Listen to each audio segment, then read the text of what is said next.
Knowing that, just go into this knowing that if you have products on the platform already, product pins, we're going to do this going forward. How do you tag products on Pinterest? In today's video, I'm going to walk you through exactly how to tag not only products that you might sell in your own e-commerce store, but if you're an affiliate marketer, I'm going to show you how to tag affiliate products as well. Now, I have an example set of Pinterest pins that I made for a previous video, and I'm going to upload those into Pinterest and show you exactly how you can tag products in your Pinterest pins. Then I'm going to show you what the tags actually look like on the other side once the product pins are actually posted to Pinterest, and a little bit of a benefit as to why you might consider doing this going forward. Now, as we get started, a reminder to create all of your pins and all of your pin copy prior to getting to this phase, okay?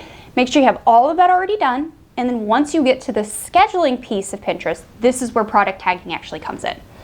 Now, a reminder in case you were not aware, if you have product pins that are already live on Pinterest, chances are you cannot go back and tag them later. There is some sort of disconnect on the Pinterest platform where we are no longer able to do this.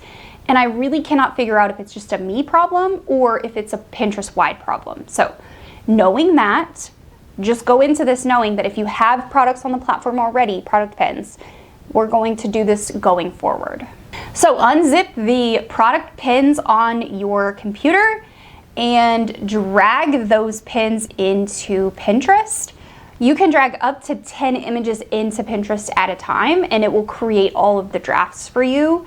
If for some reason you're not really accustomed to which pin goes to what file, have the file in Canva open so you can see the file numbers, and then have the file numbers assigned in your Pinterest plan. An example of what that looks like is right here. So have the images with the file numbers assigned to them in your Canva file open, and then you can reference this back and forth. So you can see, oh, okay, file number 7 was this comparison pin. This is the title and URL that goes with file number 7.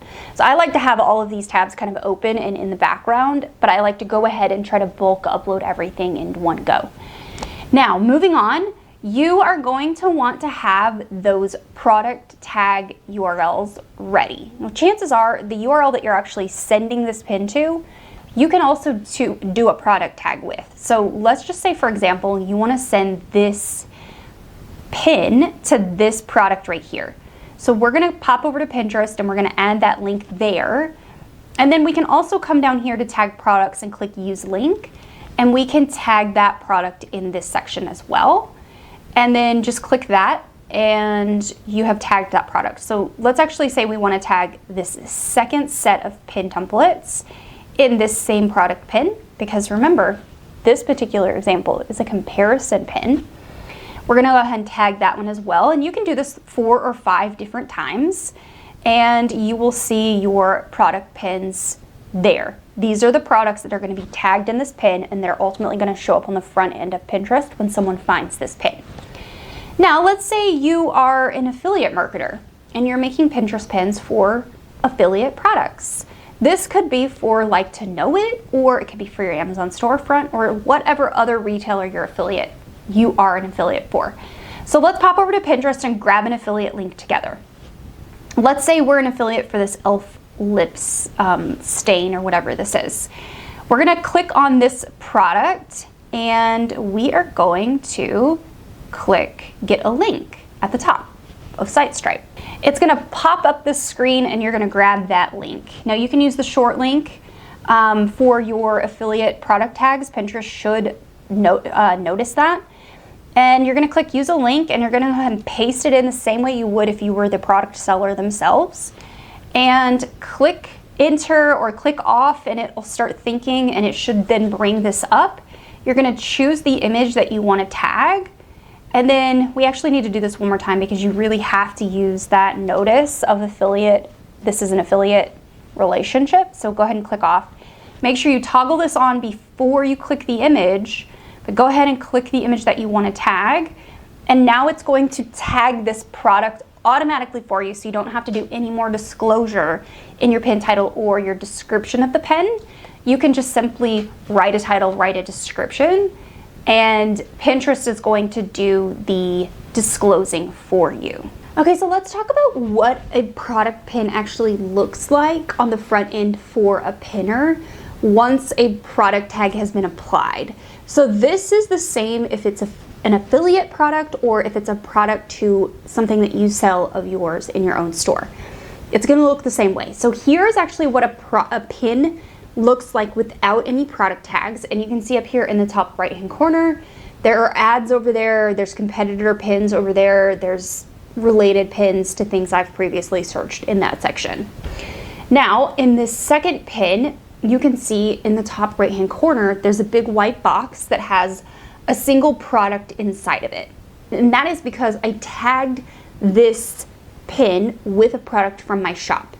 Now, whether this, again, is an affiliate product or an affiliate pin or a product that you sell in your own store, whether digital, whether physical, whether it's Shopify or WooCommerce, you can product tag pins like this, like I showed you previously in the video tutorial, and it creates this section at the top. Now, a benefit to this is having the ability to push down and claim more of that space for your pins, for your products, for your affiliate links, and giving your pinners more to see that belongs to you. So it's like clawing back some of this real estate from competitors and really taking control and ownership of that space in the top right-hand corner in this section. So that is a huge benefit to product pinning. Now, you cannot product pin those product pins that were previously pinned, right? You can only do it going forward, and I really would only do it going forward. With one small caveat, if I wanted to product tag this pin that is a blog post with products that are mentioned in the blog post, I could do that, but it's because this is a blog post and not a product, right? So, given that information, I'm gonna let you chew on that, let you decide what you ultimately want to spend your time on. I'm gonna let you loose product tagging directly on Pinterest. Remember, you can't do it with third-party schedulers. You can only do it on Pinterest. And let you make some decisions on what you think is beneficial for your overall Pinterest strategy. If you want more Pinterest marketing support, you can watch these Pinterest marketing videos or you can join Pin Profit Academy. Either way, you will get some help from me, which is ultimately what I'm excited to help you to achieve. Okay, see you in one of those.